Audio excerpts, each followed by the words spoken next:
All right, Your Excellencies and ladies and gentlemen. Excellences, mesdames et messieurs, s'il vous plaît, je vous demanderai votre attention. M'entendez-vous?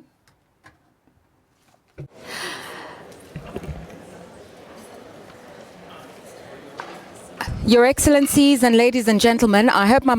Mesdames et messieurs, Excellences, j'espère que vous m'entendez bien. C'est bon? Très bien, parfait. Je vais vous demander votre attention, s'il vous plaît, pour que l'on puisse ouvrir cette séance.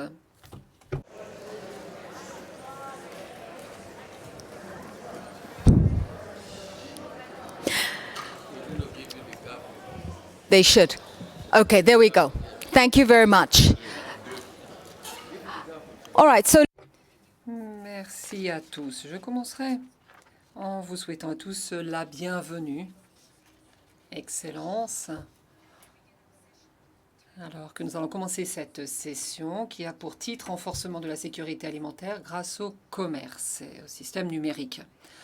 Je remercierai tout d'abord notre hôte, la directrice générale de l'Organisation mondiale du commerce, le docteur Okonjo-Iweala, qui est avec nous ce matin. Merci de votre présence. Et merci aussi à vous tous, mesdames et messieurs, et merci à tous ceux qui sont à la table ronde et que je présenterai dans un instant. Alors que nous commençons cette réunion, je voudrais vous donner quelques statistiques que vous connaissez peut-être déjà, mais dans l'intérêt de l'Assemblée, de tous ceux qui sont avec nous à distance, et pour ceux pour qui c'est un sujet ésotérique, je vais simplifier les choses.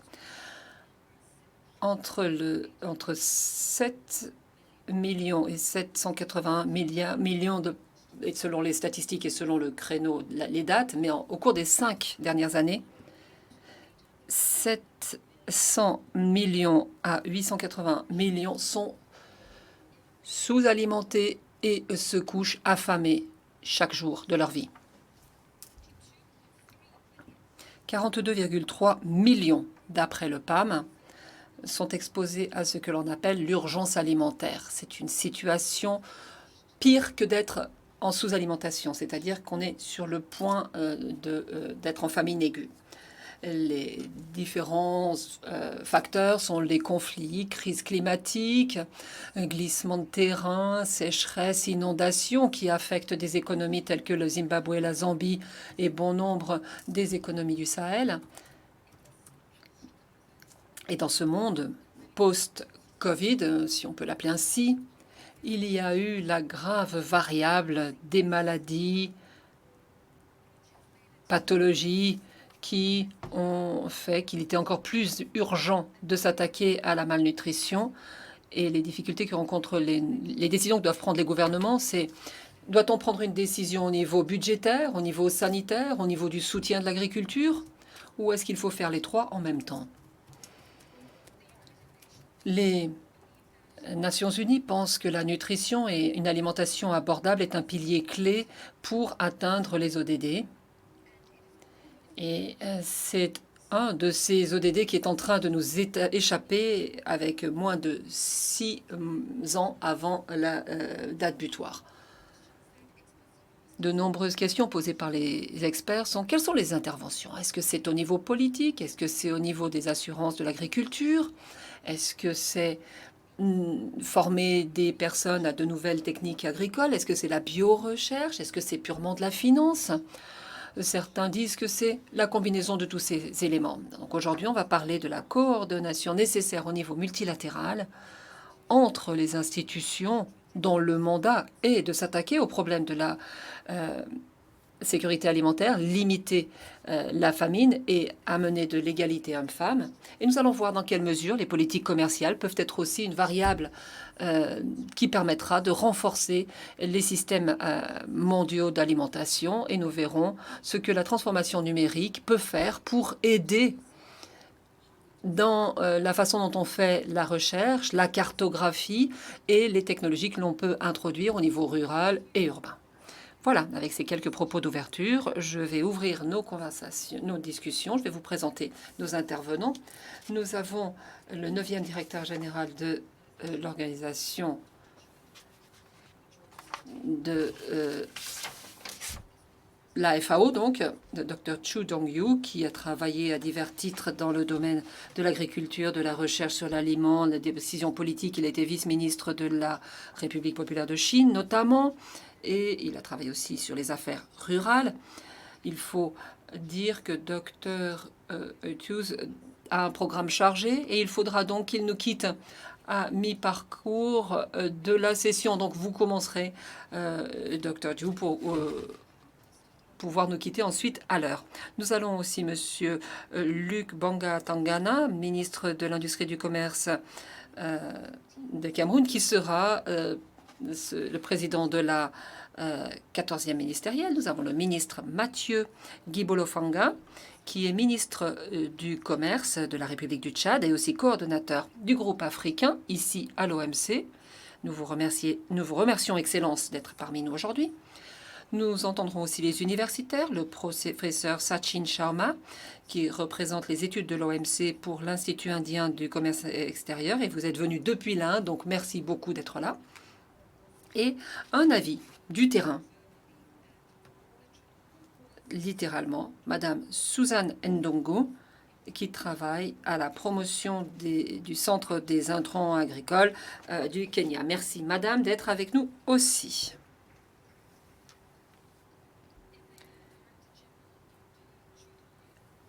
Monsieur le directeur général de la FAO a plusieurs efforts mondiaux pour atteindre la sécurité alimentaire. Quels conseils pourriez-vous donner à la communauté internationale en termes d'intervention pour atteindre le niveau de durabilité que l'on appelle de nos voeux et la sécurité alimentaire? Tout d'abord, merci beaucoup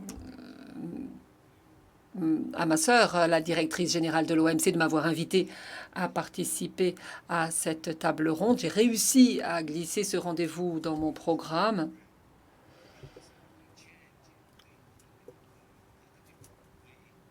Et merci de la façon positive dont vous gérez nos discussions. On commence à voir la lumière au bout du tunnel, je crois. Je suis toujours optimiste et je suis heureux de pouvoir être là. J'ai eu une nouvelle cravate de l'OMC, qui plus est. Thank you. The walk of the talk. Voilà. L'OMC, c'est pas une nouveauté pour moi. Lorsque je m'assois ici, je me rappelle, il y a 6 ans, je participais à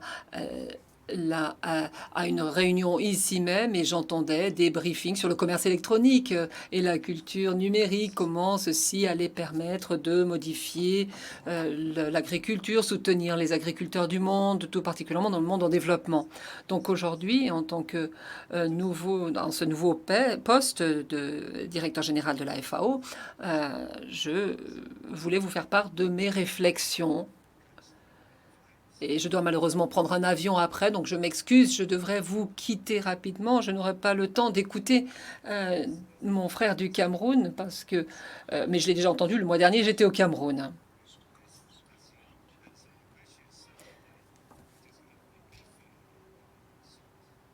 Je vais juste vous faire part donc de quelques pensées. Le programme Horizon 2030 demande des actions. L'agriculture, c'est de la culture, c'est des choses dans les champs, pas juste des réunions dans des salles. Donc on a besoin d'actions pour mettre fin à la faim, à la famine et arrêter toute cette malnutrition rampante. On a de nombreuses statistiques, notamment de la FAO, en la matière. Il faut accroître la productivité agricole, bien sûr, et les revenus des petits agriculteurs, parce que 85% des producteurs agricoles sont des petits producteurs, des familles dans le monde entier. Il faut garantir le système agroalimentaire durable, soutenir les ressources naturelles et la biodiversité. Et bien entendu, les agriculteurs, les familles d'agriculteurs sont le vrai secteur privé. Ils produisent de l'argent, empruntent de l'argent, produisent, vendent, échangent, et ils sont frappés par la crise climatique. Il faut donc produire plus maintenant avec moins, parce que d'ici 2050, nous arriverons à 10 milliards d'habitants. On aura donc besoin de plus de nourriture. 30 à 40% d'augmentation vraisemblablement, mais il faut aussi limiter l'effet négatif sur l'environnement, avoir moins d'intrants, moins de consommation des ressources naturelles, la terre, l'eau, etc. Il faut arrêter les intrants, les pesticides, les engrais, etc. Il faut donc faire plus de nourriture de qualité avec moins. Les systèmes agroalimentaires doivent garantir la nutrition pour tous et une nourriture saine pour tous.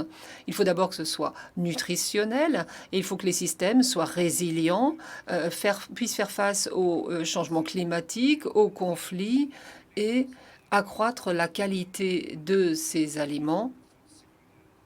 Or, tous les autres éléments tels que les guerres, les conflits, les troubles, les changements climatiques freinent tout cela.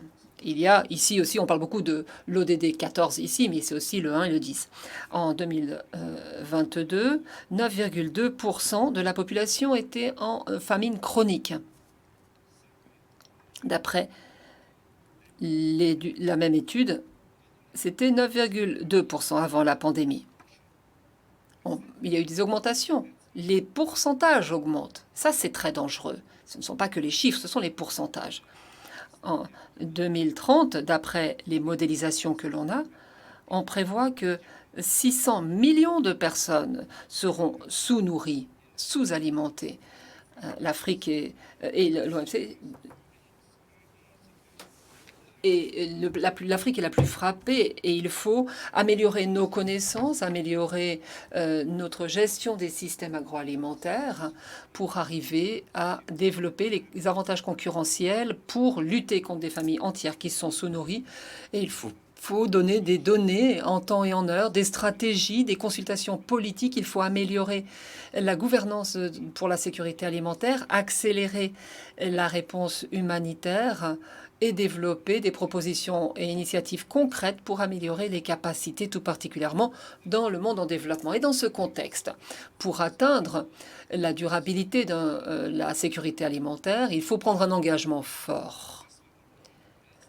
La fracture agricole n'est pas qu'économique, comme la directrice générale l'a dit. Elle était une des ministres clés du Nigeria et c'était avant ma vice-présidence de la Banque mondiale. Elle sait qu'il n'y a pas que l'économie qui compte. C'est une difficulté aussi financière, environnementale et d'éducation. Donc ce qui est important, ce n'est pas que l'argent. C'est l'engagement politique. Pour transformer les systèmes agroalimentaires du point de vue de mon mandat de la FAO, on a besoin d'un engagement politique. C'est la raison pour laquelle chaque fois que je vais dans un pays, j'ai le plaisir de rencontrer le chef d'État et c'est avec leur engagement et le soutien des ministres responsables, ministre de l'Agriculture, ministre de l'Environnement, ministre des Pêches, ministre du Sol, ministre de l'Économie, ministre du Commerce.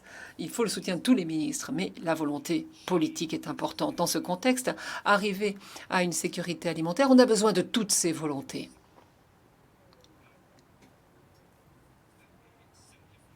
Mais je vais essayer de simplifier les 5 suggestions concrètes qui devraient alimenter vos discussions et les réflexions que j'ai eues personnellement. Tout d'abord, il faut faire la promotion d'un accroissement, d'une croissance équitable, y compris par un système agroalimentaire où il faut changer le système et il faut le rendre plus équitable. Vous pouvez produire des oranges dans une région subtropicale. Vous ne pouvez pas produire des bananes ici, par contre. Pourquoi est-ce que vous voulez absolument cultiver des bananes ici, en Suisse? C'est pas possible. Ça ne marchera pas. Donc, c'est la raison pour laquelle il faut partager et avoir un commerce complémentaire. Si on ne change pas cette rhétorique, eh bien, on est toujours à la lutte les uns contre les autres. Je suis d'une famille de petits agriculteurs chinois. Moi, j'évite les luttes à tout prix. Je préfère le soft power comme ma collègue à droite. Nous ne voulons pas être à la lutte. Nous voulons résoudre les problèmes avec de la sagesse et du calme. Et pour arriver à cela, il faut investir dans les infrastructures rurales, les routes, la numérisation, les connexions Internet. Il faut développer tout ceci Il faut améliorer les infrastructures pour améliorer leur accès au marché, réduire les coûts logistiques, le transport, parce que les petits agriculteurs, parfois, ne peuvent pas faire ça seuls. Les gros partenaires doivent entrer en jeu. Et parfois, pour améliorer l'accès au marché, tout particulièrement pour les petits producteurs, il faut faciliter l'accès aux services financiers tout en évitant des mesures représentant des distorsions au commerce telles que les restrictions à l'exportation qui viennent déstabiliser le marché au détriment des agriculteurs dans les pays en développement. Deuxièmement, il faut se concentrer sur le renforcement de la résilience et de la durabilité de nos systèmes agroalimentaires. Il faut investir dans la recherche, dans le développement, pour mettre sur pied de nouvelles technologies, de nouvelles pratiques et former les agriculteurs à utiliser ceci en les dotant de la technologie nécessaire. Donc les agriculteurs, il faut les soutenir différemment selon le pays. Il faut regarder les résultats et les objectifs des investissements. Il faut qu'ils aillent dans le sens de la résilience et améliorer la vie des agriculteurs, ce qui devrait être la règle pour tous les investissements et toutes les décisions politiques. Il faut essayer de réduire les émissions de gaz à effet de serre des cultures avec une meilleure gestion des terres, lutter contre les risques de déforestation et prendre des mesures d'adaptation pour protéger les cultures pour qu'elles souffrent moins des conséquences des changements climatiques. Il faut avoir une résilience de l'agriculture. C'est la seule façon de produire plus avec moins. Améliorer la gestion de l'eau, utiliser l'eau plus sagement, plus logiquement est nécessaire, notamment dans les régions où on en manque. Le Sahara, l'Afrique de l'Ouest, l'Afrique du Nord, de nombreuses parties des États-Unis aussi, l'Arizona, enfin partout on manque d'eau. Ensuite, troisièmement, il faut réduire les pertes et faire la promotion d'une alimentation nutritionnelle. Il faut éviter les pertes après culture et il faut développer une stratégie qui encouragera la production alimentaire et la consommation de tout un éventail de nourriture nutritionnelle pour lutter contre la malnutrition et protéger la santé humaine. C'est la raison pour laquelle on encourage tous les ambassadeurs ici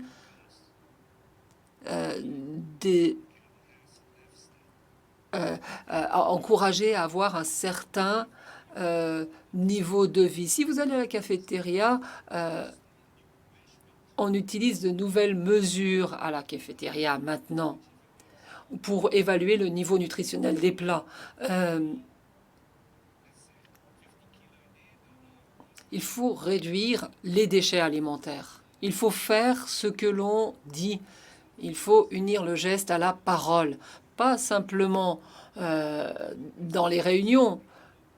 La perte alimentaire, le gâchis alimentaire, lutter contre le gâchis alimentaire est sans aucun doute une des meilleures choses qu'on peut faire au quotidien. Et enfin, ma quatrième recommandation, c'est de se concentrer sur le fait de donner aux petits agriculteurs des programmes pour qu'ils aient l'accès à des finances et à de la formation. Ceci est nécessaire pour transformer ceci. Et enfin, cinquième point, il faut absolument renforcer la gouvernance et la coopération internationale. Nous n'avons qu'une petite planète qui nous est commune. Donc un jour ou l'autre, vous subirez les conséquences négatives de la destruction de la planète. Donc c'est un avenir partagé vers lequel nous allons. Il faut qu'on prenne soin de notre petite planète avant qu'il soit trop tard. Merci. We want to thank you for your... Merci à vous de cette contribution très riche, Excellence. La prospérité des personnes qui vivent sur cette planète partagée, pas d'approche où le gagnant emporte le gros lot et les autres n'ont rien, l'équité, la résilience, meilleure technologie et techniques d'agriculture pour aider les petits agriculteurs, arriver à se saisir des bonnes données pour faire de la recherche et du développement et lutter contre le gâchis. C'est quelque chose que l'on peut tous faire. Toutes ces interventions, tout ceci veut dire qu'il faut commencer à changer l'orientation de nos travaux. Vous nous avez donné beaucoup de matière à réflexion. Vous nous avez bien ouvert la discussion et nous vous autorisons donc à nous quitter. Merci, au revoir.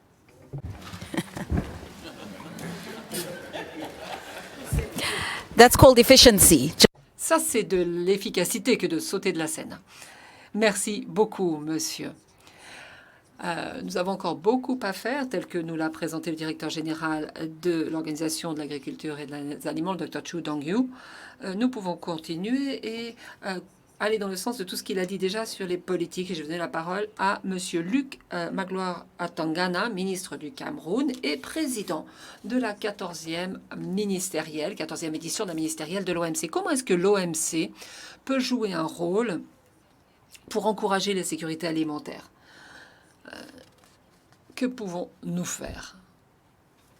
Je vous remercie, Madame la coordinatrice.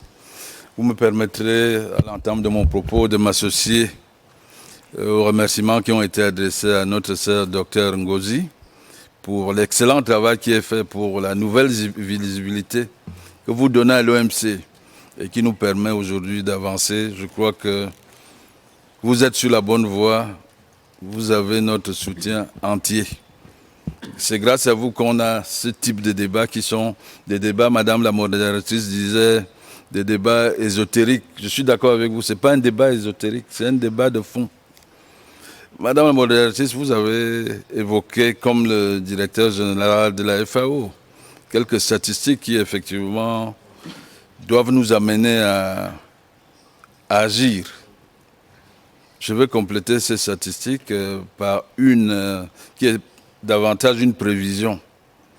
Il semblerait qu'à l'horizon 2050, c'est-à-dire dans 26 ans, nous sommes en 2024, à l'horizon 2050, il faudra avoir doublé la production agricole actuelle pour être capable de nourrir l'humanité. Ça veut dire que c'est un défi non simplement de sécurité alimentaire. Aujourd'hui, on doit considérer que c'est un défi de sécurité tout court. Donc c'est une situation grave qui engage l'avenir et la survie même de l'humanité. Pouvoir garantir, assurer la paix. Si les gens ne mangent pas, évidemment, ils vont se révolter. Et tout sera remis en cause. Donc c'est un débat de fond et les statistiques nous interpellent. Maintenant, qu'est-ce que l'OMC peut faire? Moi, j'aurais commencé par dire, est-ce que l'OMC peut? Naturellement, la réponse est oui. Et ensuite, donc, c'est de savoir comment. Et le comment nous engage en tant qu'État membre. Il faut cette prise de conscience de la part des États membres pour que nous avancions dans les problématiques qui deviennent, année après année, un serpent de mer. On discute des accords à l'OMC. Il faut des engagements, mais personne ne veut prendre ces engagements. Ça fait combien d'années qu'on discute de l'accord sur l'agriculture? Tant d'années, il n'y a rien qui est fait. On continue de parler, d'échanger, on va de renvoi en renvoi. Donc il y a d'abord une question d'engagement politique des États membres. Il y a des dispositions qui nous permettent de régler ces problèmes. Je prends l'accord sur l'agriculture, par exemple. Il y a la disposition sur la restriction des exportations, qui demande aujourd'hui à être clarifiée. Mais ce n'est pas le secrétariat de l'OMC qui va le faire, c'est nous les États membres, c'est la volonté politique. Nous avons vu pendant la pandémie du Covid-19, après la pandémie, nous avons vu un certain nombre de mesures qui ont été prises par certains États en matière de restriction des exportations, notamment la question des céréales, du riz. Ces mesures sont de nature à entraîner des troubles dans les pays qui sont dépendants des importations. Je prends les États africains qui sont importateurs nets de riz. Vous les privez de cette alimentation qui est une alimentation quotidienne. Donc c'est un problème. Et ça, si nous n'avons pas de règles contraignantes, si nous ne nous imposons pas de disciplines au sein de l'OMC, on peut continuer de parler, de discuter, cela n'aura aucun impact. Donc il nous faut des règles précises à l'OMC, qui soient des règles contraignantes et qui soient des règles donc, qui s'imposent à tous. Le voulons-nous? La question est en débat. Donc il y a un problème. Le comment de votre question, c'est est-ce que les États, est-ce que les membres ont la volonté politique ou est-ce que les membres ont conscience de ce que l'avenir est sujet à interrogation. Et quand on commence à déstabiliser, là, je crois que c'est le... Il y a un écrivain américain, Ernest Hemingway, au XXe siècle, qui avait écrit un très joli roman que je vous conseille de lire, Pour qui sonne le glas. Et il disait dans ce roman, ne vous posez pas la question de savoir si le glas sonne pour l'autre. Quand il sonne pour l'autre, il sonne pour vous. Donc il faut qu'on comprenne que cela nous engage tous et que nous devons y faire attention. Des dispositions existent, mais il faut avancer. Il faut construire ces accords dont nous avons besoin. L'accord sur l'agriculture, les questions des restrictions aux exportations, à l'exportation, la question de la détention des stocks à des fins de sécurité alimentaire. Les mécanismes existent, mais c'est la volonté qui fait défaut. Donc ça, c'est en ce qui nous concerne, qui nous interpelle donc, nous les États membres.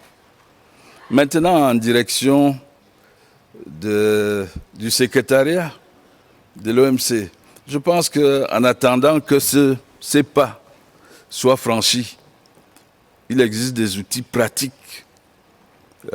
qui sont des innovations à mettre au crédit du secrétariat de l'OMC. Je pense à l'accord, et c'est le thème en débat au cours de cette session, je pense à l'aide au commerce, qui est une initiative fondamentale prise par le secrétariat de l'OMC, il me semble, à la 5e ou 6e ministérielle en 2005.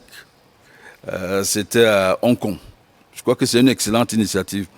L'aide au commerce, mais il faut lui donner, il faut aller plus loin, il faut lui donner un contenu. Nous, pays africains, pays en développement de manière globale, nous disons oui, d'accord au multilatéralisme. Mais le multilatéralisme suppose aussi que chacun est capable de participer à ces échanges. Donc il y a la question fondamentale, et c'est aussi une question qui divise évidemment les économistes, mais la politique de l'offre, c'est une question fondamentale. L'offre, il faut développer l'offre. L'aide au commerce doit être au service du développement, de l'accroissement de l'offre. Ce n'est pas simplement, nous sommes d'accord, que les fonds qui ne sont pas encore suffisants de l'aide pour le commerce, qu'ils soient alloués à la création des infrastructures marchandes, portuaires, etc. Est-ce qu'on ne pourrait pas plutôt inverser les priorités, donner la priorité au développement de la production, prioritairement? S'il n'y a pas de production, vos infrastructures vont servir à quoi? Donc il y a un outil, je crois, qu'on peut utiliser de manière efficace, qui est donc le mécanisme, et qui ne relève pas celui-là des États, de la volonté politique des États, mais de la bonne volonté plutôt des contributeurs. Et l'OMC, le secrétariat de l'OMC peut mobiliser. Je pense que nous devons lui donner et les moyens et le mandat de mobiliser davantage les fonds et d'affecter prioritairement ces fonds donc, au développement de l'offre, notamment dans les pays en développement. Cela passe par la recherche, avec notamment les questions de changement climatique. Cela passe aussi par la mise à disposition au bénéfice des États, les États pauvres, des semences adaptées au changement climatique. Cela passe aussi par la disponibilité des intrants. Et la crise entre l'Ukraine et la Russie a montré que sans intrants à des coûts accessibles, nous n'allons pas développer l'agriculture, nous n'allons pas développer l'offre. Donc je pense qu'il y a un outil, effectivement, quand vous demandez comment l'OMC peut, je pense qu'en mieux, en utilisant mieux l'outil qu'est l'aide au commerce, je pense qu'on peut y arriver. Enfin, et je rejoins les propos du directeur général de la FAO, il est évident que l'OMC tout seul ne peut rien. Je crois qu'aujourd'hui, il faut mutualiser les efforts, il faut mutualiser les moyens, il faut trouver des canaux qui permettent des interactions entre les différentes structures qui interviennent dans ce domaine. La FAO a beaucoup de choses à dire, la FAO a des moyens. Il y a aussi le programme alimentaire mondial. Je pense que nous ne devons pas nous limiter à un débat entre nous. L'entre-soi ne suffira pas pour résoudre ce problème. Il faut y associer, et même, j'allais dire, le Fonds monétaire international, la Banque mondiale, toutes les grandes institutions. Je crois que c'est en mutualisant ces efforts, ces moyens que nous allons atteindre cet objectif. Faute de quoi, je vous assure, c'est l'humanité entière qui est en péril. Je vous remercie. Thank you very much. Merci. Merci de nous avoir rappelé comment fonctionne le multilatéralisme. Il y a tellement de connaissances, de ressources que l'on peut partager lorsqu'on parle d'institutions, de banques mondiales multilatérales qui travaillent avec le FAO, avec l'OMC, qui peut aller au-delà des négociations vers les accords qui apportent des résultats. Et vous nous avez rappelé Hemingway et pour qui sonne le glas. Nous savons que tous, la mort nous attend tous et que si nous ne prenons pas les mesures nécessaires, nous en souffrirons les conséquences. Je passe la parole maintenant au coordinateur du groupe africain de l'OMC, Mathieu Guebolo Fanga, ministre de l'Industrie et du Commerce du Tchad. On a dit, nous risquons souvent de ne pas cultiver des terres cultivables, d'importer des aliments que l'on pourrait produire. Qu'est-ce qui doit changer sur ces marchés?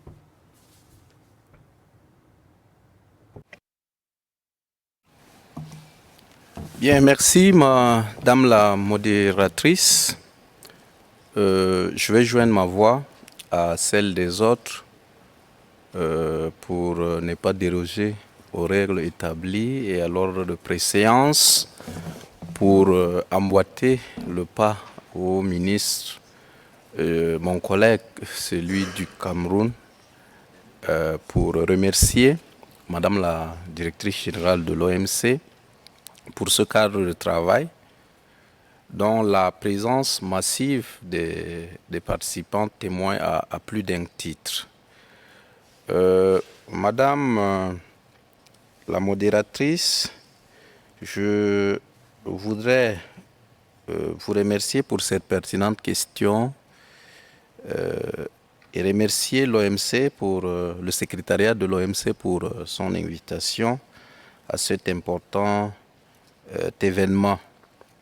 Je voudrais également féliciter les organisateurs de nous réunir pour nous permettre d'échanger et voir dans quelle mesure nous pouvons contribuer à faire progresser cette question importante relative à la sécurité alimentaire liée au commerce qui fait partie intégrante du volet agriculture dans nos discussions ici à l'OMC.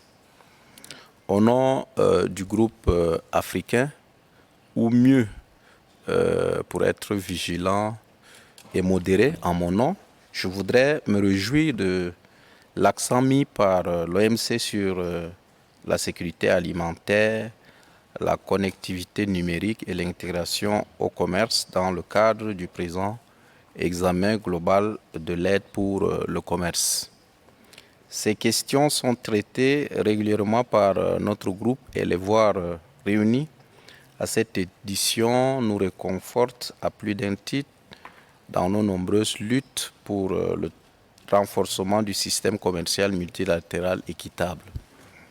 Je voudrais souligner ici que l'agriculture demeure pour nous une grande priorité en raison de son poids réel sur nos économies, de son impact sur l'emploi et pour des raisons évidentes de sécurité alimentaire. Nous recherchons dans le cadre du système commercial multilatéral, à mieux bénéficier des avantages que les États africains possèdent dans le domaine agricole. De ce point de vue, la question de la sécurité alimentaire revêt pour nous une importance cruciale pour nos pays.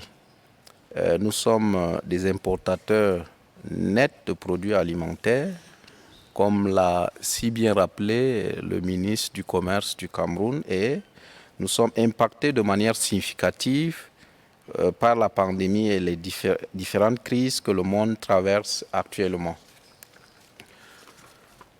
Pour assurer notre sécurité alimentaire, nos agriculteurs doivent augmenter leur productivité et leur production, se spécialiser dans la production de cultures pour lesquelles ils ont un avantage comparatif car la sécurité alimentaire est étroitement liée à la réduction de la pauvreté et à la capacité de subvenir aux besoins de leur famille. C'est pourquoi nous pensons qu'il nous faut envisager la possibilité d'obtenir un prix prévisible et raisonnablement stable pour nos cultures de rente. Il nous faut des garanties raisonnables pour s'assurer que nos propres besoins alimentaires seront disponibles en quantité et à des prix que nous pouvons se permettre, y compris en période de pénurie et des conditions de concurrence équitables sur le marché. On voit bien que la réforme tant attendue du système commercial agricole est difficile. Nous n'avons pas le luxe d'attendre qu'un consensus soit établi à l'OMC. Je suis donc convaincu que personne ne peut s'opposer à ce que la sécurité alimentaire soit une question majeure qui doit être traitée par l'OMC. Et c'est un élément des objectifs de développement durable et le commerce est un élément important de toute stratégie de sécurité alimentaire. Ce point est transversal et traite de la question de la flambée des prix des denrées alimentaires, la perturbation des chaînes d'approvisionnement et les pénuries continues attendues dans l'approvisionnement alimentaire en raison du changement climatique qui exige une action urgente pour atténuer l'insécurité alimentaire en Afrique. Parlant d'une de nos nombreuses luttes, justement, Madame la modératrice, pour revenir à votre question, je voudrais rappeler ici quelques données statistiques de la FAO de 2022 sur la question de sécurité alimentaire. En Afrique, 20% de la population, voire plus actuellement, sont confrontés à la faim, contre 9% en Asie, 8% en Amérique latine et Caraïbes, près de 6% en Océanie et moins de 2,5% en Amérique du Nord et en Europe. L'Afrique est également la région où la proportion de la population touchée par la faim a le plus augmenté. Depuis le lancement des objectifs de développement durable en 2015, la proportion des personnes mal nourries en Afrique a augmenté de 4,4% contre 2,8% en Amérique latine et Caraïbes et 1,1% en Asie. Le nombre de personnes touchées par la faim à l'échelle internationale avait atteint 828 millions en 2021. En Afrique, ce nombre a atteint 282 millions de personnes, soit une augmentation de 49 millions de personnes par rapport à 2019. La situation a été amplifiée par la conjugaison de nouvelles crises, dont celle provoquée sur la scène géopolitique mondiale, la toile de fond restant le changement climatique.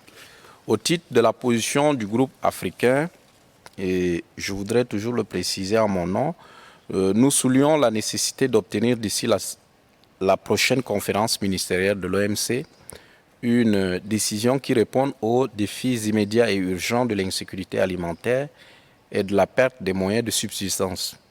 Ce résultat devrait fournir la marge de manœuvre nécessaire au PMA et au PDINPA pour accroître leur production et leur productivité agricole.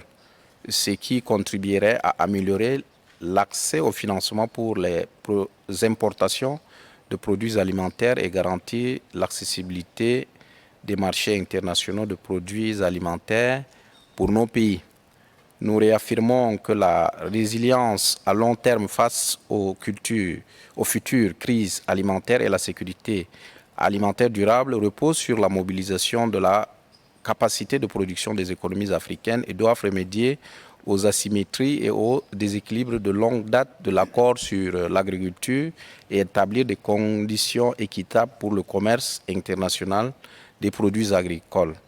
Nous rappelons les membres de l'OMC à s'engager pour paraphraser le ministre camerounais du Commerce, à accroître leur soutien à la fourniture d'une assistance technique et financière aux pays en développement membres, y compris par le biais d'institutions financières internationales et régionales en vue d'améliorer leur capacité de production agricole, de leur production agricole, leurs infrastructures et leur accès aux intrants agricoles. Deuxième volet de la question, maintenant en ce qui concerne le soutien dont les pays africains ont besoin pour parvenir à un système résilient, le groupe partage les besoins exprimés par les PMA et les pays en développement importateurs nets de produits alimentaires dans le résumé des réponses au questionnaire sur l'utilisation des flexibilités de l'OMC par les PMA et les PDINPA à travers bien d'autres mécanismes. On peut citer entre autres l'accroissement de la production et de la productivité agricole, l'accès à des marchés agricoles et à des marchés des intrants ouverts et prévisibles, la disponibilité de financements destinés à faciliter l'investissement dans l'agriculture et l'accès aux intrants, la mise à disposition d'une assistance technique et d'un renforcement des capacités afin d'assimiler les nouvelles technologies agricoles, y compris pour faire face aux défis climatiques, la diversification du portefeuille de récolte, l'amélioration des systèmes de gestion d'eau, des chaînes d'approvisionnement nationales et des infrastructures associées solides, la promotion des investissements du secteur privé dans l'agriculture et la facilitation de l'accès des petits exploitants agricoles au crédit, etc. Des conditions, pour finir, des conditions préférentielles pour accéder à des intrants agricoles à des prix raisonnables ainsi que pour accéder à des infrastructures logistiques et d'envoi international. Par exemple, des conteneurs, en particulier pendant une crise. Merci, Madame la modératrice. Thank you for your intervention. Merci pour cette intervention et cette perspective africaine. J'ai été frappée par ce que vous avez dit. Il n'y a pas de solution unique adaptée à tous. Les États fragiles sont particulièrement vulnérables, les États d'Afrique de l'Est également, mais l'augmentation des personnes touchées par la faim en Afrique augmente. Et les obstacles au commerce rendent l'accès à de nouveaux marchés plus difficile. Et il est aussi plus difficile de trouver de nouvelles méthodes de production. Je ne suis pas experte, mais j'ai l'impression, et M. Sachin Sharma peut-être pourra nous aider là-dessus, nous semblons avoir un peu négligé ce qui se produit à l'autre bout de la chaîne de valeur. Nous avons parlé des producteurs, des consommateurs, mais qu'en est-il des détaillants? Il y a jusqu'à 60% de marge sur les prix au détail. Et donc, je prends M. Sachin Sharma, professeur au Centre des études de l'OMC en Inde. Et j'aimerais savoir comment les pays en développement peuvent améliorer la production et que peut-on faire pour, à l'échelle multilatérale pour soutenir l'effort national. Merci, Madame Lerato, Mesdames et Messieurs dignitaires. Je vais commencer par citer Mère Teresa. Elle a dit rend-nous dignes de servir ceux qui vivent et qui meurent dans la pauvreté et la faim. Et aujourd'hui, dans un monde ravagé par la faim, je ne trouve pas de meilleur message pour ouvrir cette séance. Par le logement pour des millions de personnes en insécurité alimentaire, le secteur agricole dans la plupart des pays en développement, y compris des PMA, est caractérisé par la détresse des agriculteurs due à l'insuffisance du soutien institutionnel, la petite taille des entreprises, l'absence de mesures de sécurité, l'agriculture de subsistance, les catastrophes naturelles, les contraintes à l'approvisionnement en entrant. Et en outre, les fluctuations des prix entraînent des ventes en situation de détresse et augmentent l'insécurité des agriculteurs qui se retrouvent dos au mur. Mais surtout, l'augmentation du protectionnisme divers et des barrières non tarifaires ont accru les problèmes de ces agricultures en entravant leur participation au commerce international. Vu toutes ces difficultés, je crois que l'approche à taille unique ne peut pas fonctionner. À cet égard, nous ne pouvons pas nier l'importance de l'accès à des intrants de qualité, aux investissements en technologie, à des prix abordables afin d'améliorer la capacité de production.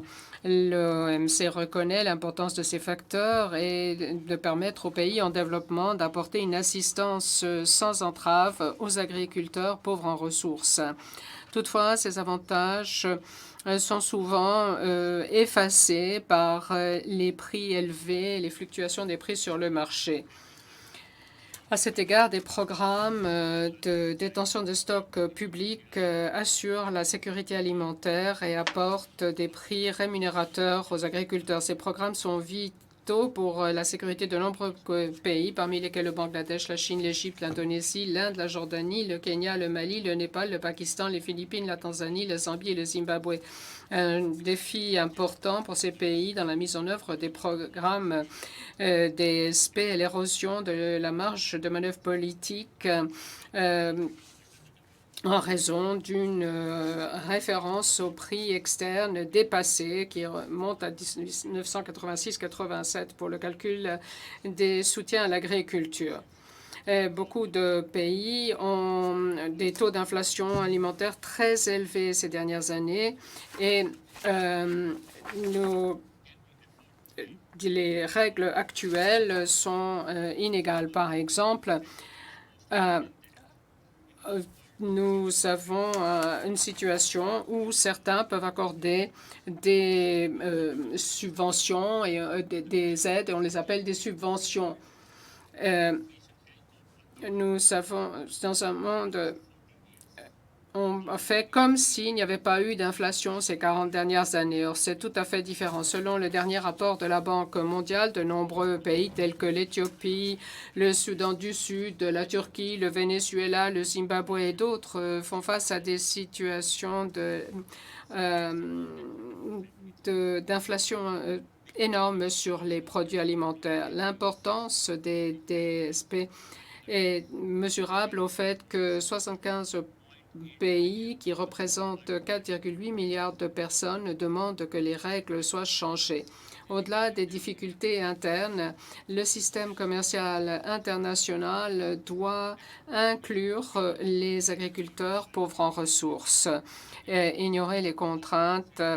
Il faut mettre en mesure et ne pas mettre en œuvre des mesures qui ne prennent en compte que la dimension environnementale et sans tenir compte de l'insécurité alimentaire et de l'exclusion de ces agriculteurs. Pour avoir un système multilatéral inclusif, il faut avoir une assistance technique et une assistance financière basée sur le besoin. Les initiatives d'aide pour le commerce consacrées au développement agricole et au renforcement des capacités peuvent jouer un rôle important à cet égard. La pandémie nous a appris l'importance de la coopération internationale.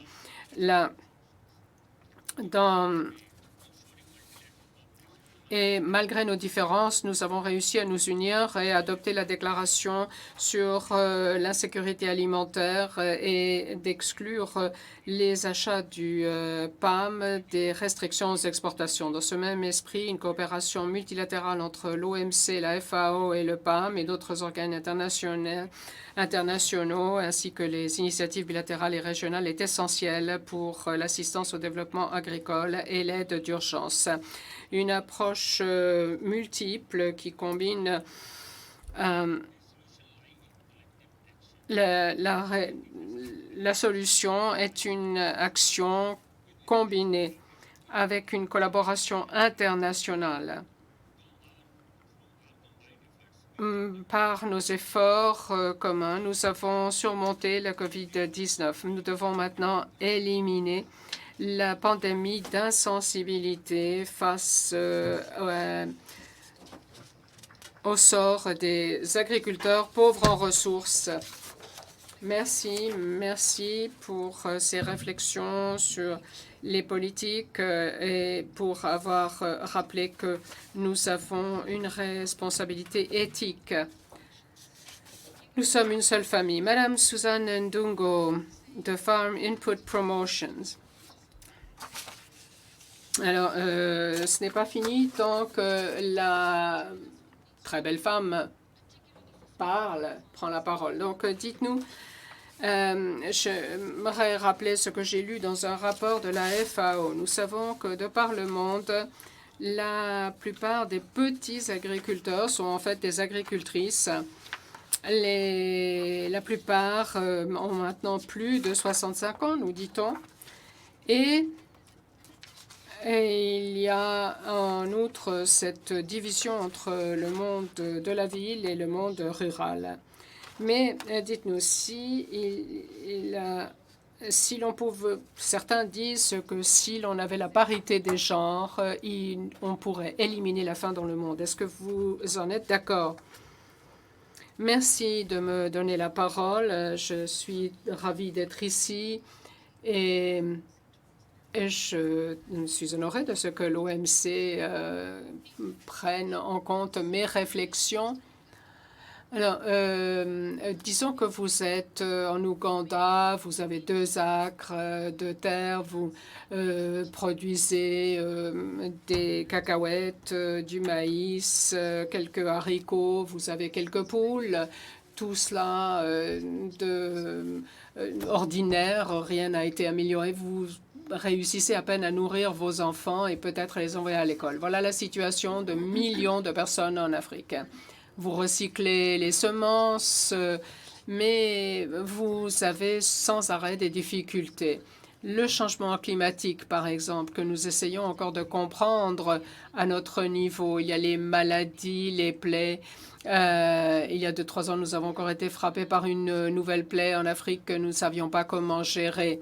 Et nous avons une fragmentation des terres également en raison du système d'héritage, de transmission de l'héritage en Afrique. Donc, tout cela pose des difficultés aux agriculteurs qui sont dépassés. Et beaucoup de difficultés, donc, et vous me direz qu'il y a des solutions à tout cela. Et c'est peut-être bien vrai. Les agriculteurs ont accès à ces solutions, mais est-ce qu'ils savent qu'elles existent? Et qui sait où les trouver? Alors, pour une grande partie, les choses sont déconnectées les unes des autres.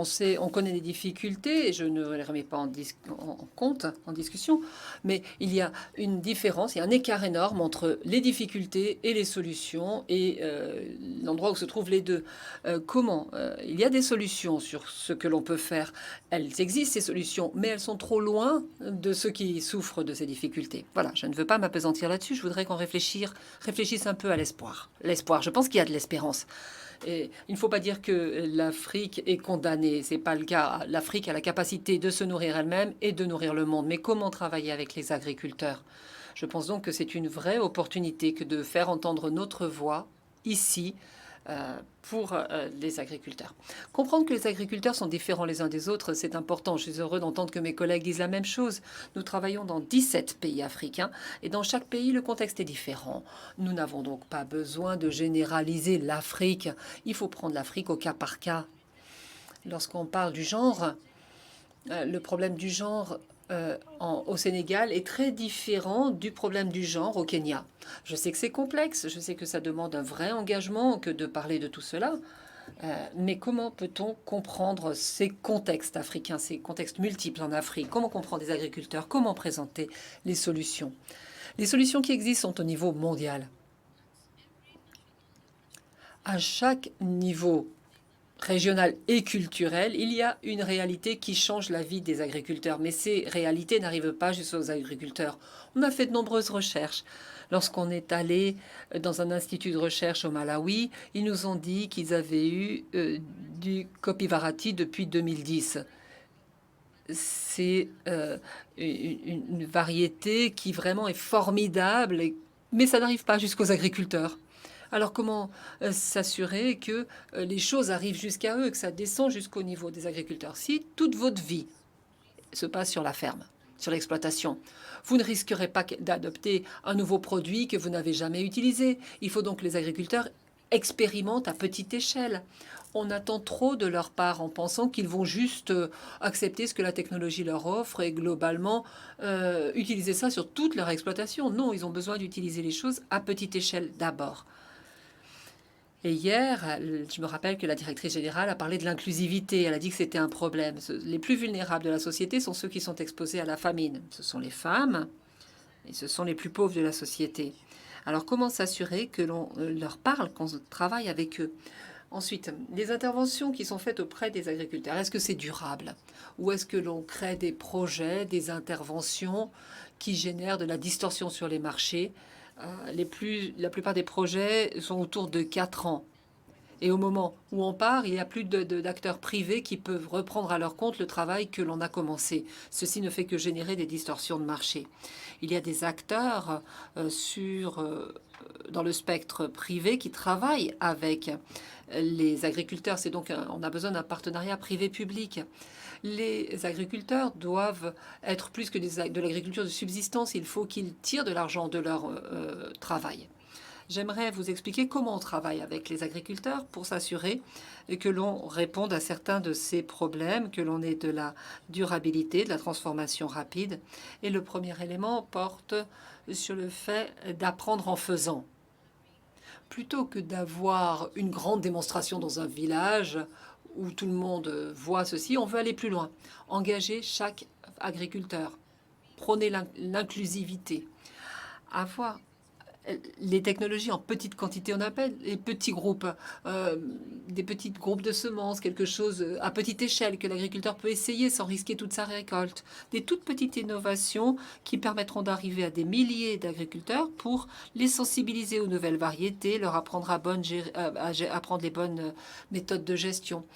Autre élément, familiariser les agriculteurs à savoir où acheter leurs semences. Parfois, l'Afrique c'est grand. Si je vis à 100 km de la capitale, au Kenya, Nairobi, je ne peux pas aller acheter les semences à l'entreprise directement. Donc, il faut fournir des semences de qualité. De nouveau, il y a un problème. Il ne faut pas avoir de mauvaises semences. Et ça, il faut savoir comment les identifier. Mais en matière commerciale, pour certaines culture, on a des excédents.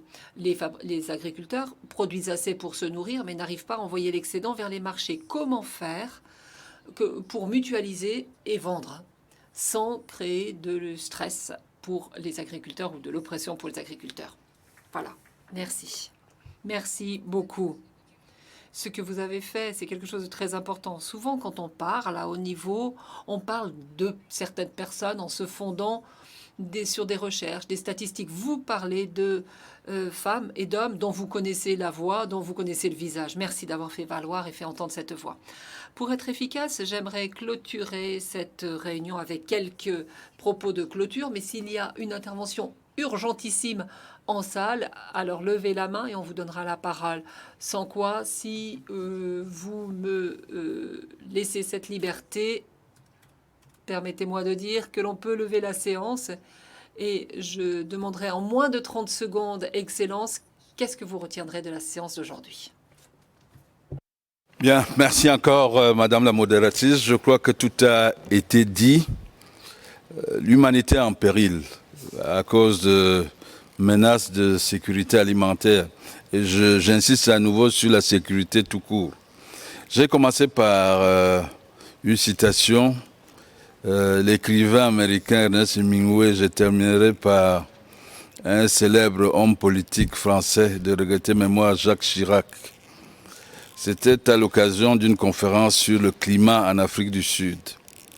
Et le président Chirac avait dit « Notre maison commune brûle et nous regardons sans rien faire ». C'est la même chose pour les questions de sécurité alimentaire. Nous devons maintenant agir pour prévenir le danger qui nous guette. Au lendemain de la guerre, il y a eu le plan Marshall qui a permis de reconstruire l'Europe. Nous souhaitons un plan Marshall pour le développement de l'agriculture en Afrique. Ce ne sera pas uniquement pour l'Afrique, mais c'est pour l'humanité. Un plan Marshall pour l'Afrique, pour le développement de l'agriculture. Et l'UMC en a les moyens en se dotant des règles. C'est l'objectif que nous nous assignons en accueillant prochainement la 14e conférence ministérielle de l'OMC qui doit être la conférence du succès, la conférence de nouvelles règles pour le sauvetage de l'humanité. Je vous remercie. Thank you. Merci. Nous ne pouvons pas rester immobiles alors que la maison brûle. Il faut un plan Marshall pour l'agriculture. On a besoin maintenant de tous être sur le pont. Votre sommation brève, Monsieur le ministre, à vous. Monsieur Fanga, Monsieur le ministre, c'est à vous. Merci, Madame la modératrice. Alors, en conclusion, ou comme dernier propos, je vais simplement dire qu'il faut qu'on fasse avancer les travaux de l'OMC sur la question, notamment la question de l'insécurité alimentaire pour sécuriser davantage les populations. Pour dire un mot de manière classique, laissez-moi vous dire que, à la différence du droit pénal général, par exemple, où l'on est en principe responsable que de son propre fait, il y a par exemple le Code civil en matière de procédure qui admet que certaines personnes puissent se retrouver dans l'obligation de réparer un dommage causé par d'autres. C'est pour rejoindre un peu les propos du ministre du Commerce du Cameroun pour dire que si rien n'est fait jusqu'ici, alors nous courons aussi le risque, avec le goût d'avoir un risque pour une insécurité alimentaire. Et donc, c'est pour nous le moment d'attaquer cette question et de parvenir à une sécurité alimentaire de sorte à sécuriser les populations. Parce que si rien n'est fait, c'est un gros risque. Merci beaucoup. Thank you so much. The time is Merci beaucoup. L'heure est venue donc. En 30 secondes, Monsieur Sharma, vos messages clés. J'ai 3 éléments à citer ici. Tout d'abord, traitement spécial et différencié pour les pays en développement, y compris les PMA, doit rester un pilier du système commercial multilatéral. Deuxièmement, il est essentiel de comprendre et défendre la durabilité dans toutes ses dimensions, sociale, économique et environnementale. Et pour la durabilité, il ne faut pas oublier la détresse envahissante dans les fermes générée par la détresse des agriculteurs. Ignorer cette dimension amènera l'exclusion et l'inégalité et la non-durabilité. Ensuite, il faut recalibrer les règles commerciales dépassées pour prendre en compte la situation actuelle, pour laisser de la marge de manœuvre aux pays en développement. De plus, traiter la demande qui existe de la part de plus de 35 pays pour avoir une décision sur la DSP est essentielle. La détention du stock public est essentielle. Merci. Suzanne Ndongo, que faut-il retenir de la discussion d'aujourd'hui? Beaucoup a été fait. Quelque chose s'est passé. Parfois, On a l'impression que l'Afrique est toujours en besoin, en besoin et en besoin. Non, on avance, on pose des jalons. Cependant, tout n'est pas fait. On nous a dit que 20% des personnes sont exposées à la famine. Ça nous fait donc dire que c'est urgent. Le monde demande des engagements et je suis heureuse de voir qu'il y a des personnes qui se lèvent et qui s'engagent. Merci. Il me reste à vous remercier tous. Il nous reste à vous remercier tous de nous avoir fait part de toutes ces contributions très riches. J'ai appris beaucoup ce matin, mais je réalise vraiment que si on ne parle pas de sécurité alimentaire, alors nous parlerons de sécurité sociale, de sécurité politique à l'avenir.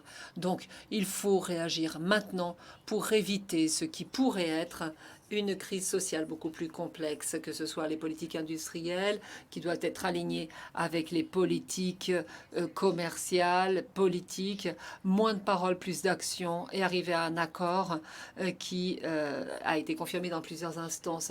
Garantir et sécuriser la parole des agriculteurs. Et quand on parle de coordination, on en a parlé du point de vue multilatéral.